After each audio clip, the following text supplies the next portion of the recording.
yung bari. Magkano na ba? 85 pesos. 85. May panukli ka? Pwede kong palitan. Ayun, salamat po. 500. Okay, gawin ko. Ayaw ko ng 15. Yes po. And ano, 450. 450. Oh. 450. Yes. Yes po. Wait po. Kailangan mo mabuti. Kasi, binulsa ko yung Bakit ba kasi nilalain nila kasi asin? yung kinuha ko yung nasa kaha. Kaya, pinagbubulsa ko muna po yung bariya. Maganda naman. Salamat po. Ay, oh God bless. Original nga yung mga post niya, walang mga filter-filter. Hindi ko gano'n na itong nataas na lang yung liog. Puro ng filter. 5, 6, 7, Talaga sa Abigail, lahat ng post niya walang filter. 11, 12, 13, 14, Labubo, banat ka na. Oh, sabi ko na, umalis na si ate, wala din ball na. 21, 22, 23, 24, Magbasa ka ng damit doon ni Baby na. 7, 8, 29, 30. Kwanta lang. Ito! Ganun ko lang, Narinig mo ba yung usapan?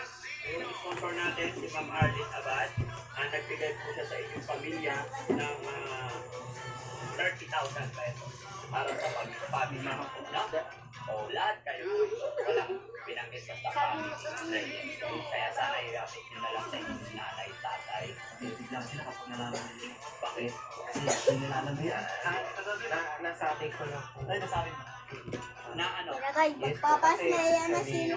Ako, bibibihin sa Kaya ano po, ano po, nakwento niya na rin po yung buhay niya. Kaya nung narinig ko po yan, parang nat-touch lang ako kanina. Kasi yung kwento ng buhay nila is mas matindi pa po sa amin. Kaya ganun po siya. So nakakausap niyo pala sila? Yes po. Ang una niya po nalapitan si Kuya Aljon. Nakaraan pa po. Tapos nung sumunod, parang sinubukan ni Ma'am Arlene na lumapit din po sa akin. Nakausap ko po siya. Tapos nalaman ko rin yung istorya ng buhay niya, kung paano siya nagsumikap, nakapunta sa US, ayun po. Yung pagsusumikap niya is, ayun, itinulong niya din po sa ibang tao. Sabi ko na, ganito magmahal si Ma'am, lalo na yun, basta, wala po akong masabi. Yes po. Ganun talaga dapat tayo. Pagka binibless tayo, may saludo po ako sa iyo, Ma'am Arlene Abad. Maraming salamat sa pagmamahal niyo sa pamilya. Talagang hindi matawaran yung aking pasalamat at Ayan na, dyan o, daming biskuit dyan. sana dumami. Biskuit na naman, ang daming biskuit binibili ni Mama dyan o. Napakalaking bagay na Nag-ano nila. Hindi mo pa kaya inumin yan. makakatulong sa pagbili ng gamot. Nak, dito pa ng banda ha. Ako na nag-adjust pa. Pagdagdag mo unang pa. No? Okay, kinain ko para sa'yo. Malagit talaga yung ano.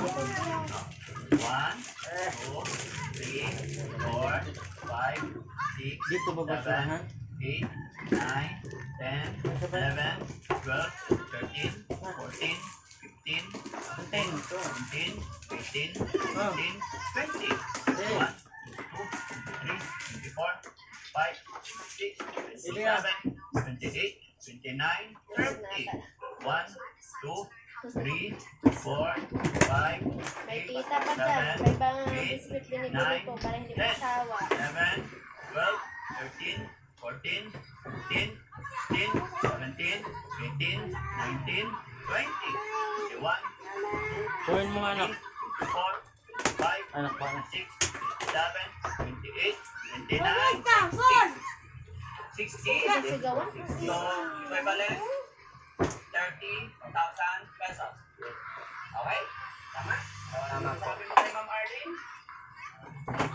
Maraming salamat po sa mga tumulong, lalo kay Ma'am Arlene, tapos kay Daddy Pakyat, yung mga kasama niyo po Ma'am Arlene na nandyan sa US. Lubos po ako nagpapasalamat sa inyo dahil itong binigay niyo pong tulong sa akin is makakatulong sa magulang ko, sa kapatid ko, kuya ko, at sa sa sarili ko, lalo na sa pag-aaral ko at sa groceryhan po namin sa pagtitinda. Makakadagdag puhunan po ito. Lubos po ako nagpapasalamat sa inyo ng sobra.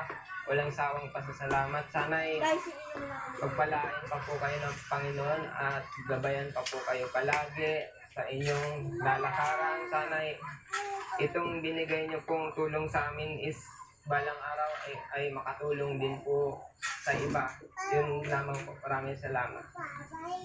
Si Polivic naman.